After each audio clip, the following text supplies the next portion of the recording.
With the release of Sun and Moon just around the corner, I have seen countless videos of PokeTubers having top 5s on a bunch of things. Things like returning features that they want back, or new items they want in games, and even top 5 type combinations they want. All of that is nice, but it got me thinking, especially the new top 5 items video. You see, I don't just want new items, I mean yes I do obviously, but I do want some revamps of some already existing ones. With that all said and done, let's actually start this top 5.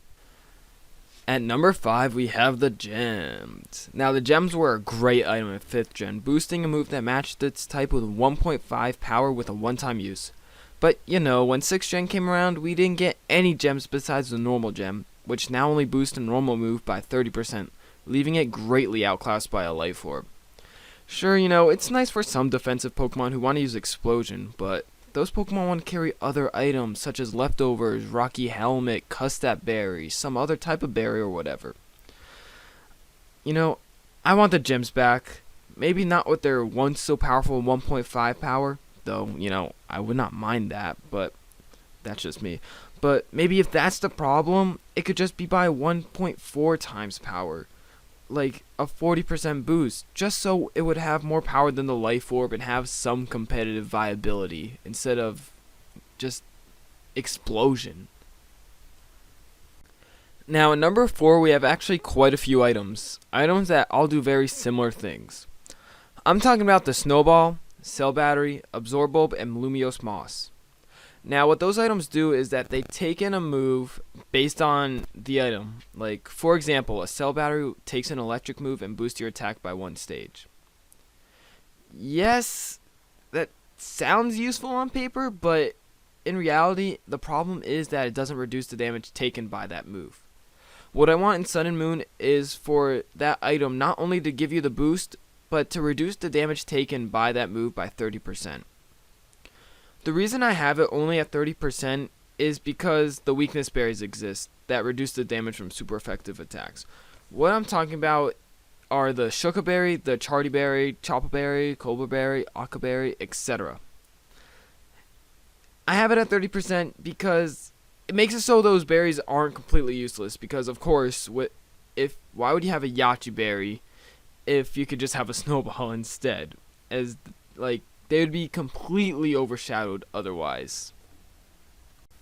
Now, number 3 is a really cool one that I cannot take full credit for, as kind of stole the idea from PokeMMD. What I'm talking about is buffing the air balloon a lot. And the buff will help out so many Pokemon, some that possibly already have the flying typing. Now, if you don't know what I'm talking about this. The holder will now be immune to Stealth Rock when it enters the field. Not just spikes, but Stealth Rock. Now, this will help out Pokemon such as Volcarona, who will now be, like I said, immune to Stealth Rock if the balloon is still intact. You know, not taking that 50% while entering the field. That'll make it so good. Of course, you know, if the balloon is still in contact, that is. It will still pop after being hit, but you know, Volcarona could have already set up a Quiver Dance and be ready to sweep. Or Talonflame could have set up an SD and just sweep now. Like, that'll just make it so much more useful. But as I said, this idea isn't mine, but I still really want to see it happen. Alright, so this next idea also does not belong to me. And it originally was not going to be even on the list, but the thing is, it just makes so much sense. And I really need to see this happen. The item I'm talking about right now is the Smokeball. Right now, it's completely useless in competitive sense and barely in normal gameplay. All it does is give you the ability to run away. Wow! So useful! Well, actually, maybe in a Nuzlocke, but that's it. But what it really should do is let the user escape pursuit. Wow, that actually makes a lot of sense now, right? How is this not a thing already? When they originally made the item, how did they not think of escaping pursuit? Like, the thing is that this would also help out a lot of mons too, most notably Hoopa. Like, Hoopa would actually be so much more threatening if it had this. But really, Game Freak, just make this happen. At number 1, we have an item that did get a big buff in Gen 6, and it is for competitive reasons, but it cannot be used competitively at all. In fact, the only Pokemon Smogon suggests using the item is a Love Disc.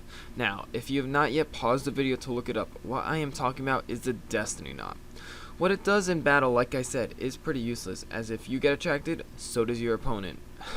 Oh wait, I see you Smogging with that humor, I get it. Anyway, outside of battle, this item is a must-have for competitive battlers, as if you are breeding, 5 of the parents' combined 12 IVs will be passed down to the child. Now, what I think should happen in Gen 7 is to give this item the Synchronize ability effect. Now, what Synchronize does is pass the status that you got status to the Pokemon that statused you. In other words, if a Clefable uses Thunder Wave on you, that Clefable will now be paralyzed because of the Synchronize ability effect, in which is what I'm trying to give this Destiny Knot. And now, that might sound overpowered at first, but that's why it's at the top of the list. I really want to see this happen, and I really hope it does. Well, that does it for my list. What I was going for mainly was taking non-competitive items, revamping them, and actually making them competitively viable. If you have any other ideas, make sure to let me know and write them down in the comment section below. Well, see you guys next time, and be sure to stay fly.